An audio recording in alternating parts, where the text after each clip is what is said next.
Həzrət Əlinin yanında məsciddə balaları əyləşib İmam Həsən, İmam Hüseyn. İmam Hüseyn o vaxtı hələ tarixdə var ki, Həzrət Əbəlfəz kana səbiyyən, yəni səbiy həddi buluğa çatmayan bir uşağa deyərlər. İmam Hüseyn əleyhissalam dedi ki, mən susuzlamışam. Susuzlamışam sözü ağzında qaldı. Həzrət Abbas tez qaçdı evə.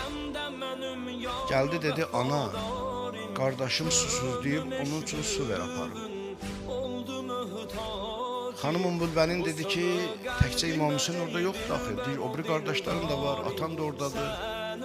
Gəl mən sənə biz sini deyərik də, siniyə sular qoyun, apar.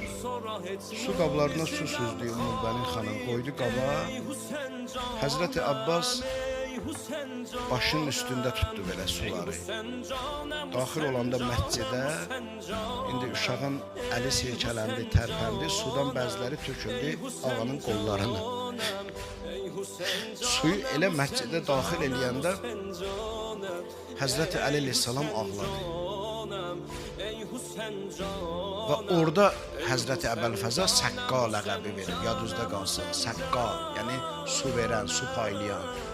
Elə oradan deyirdi ki, sən mənim balalarımın səqqası oldun, su verəni oldun.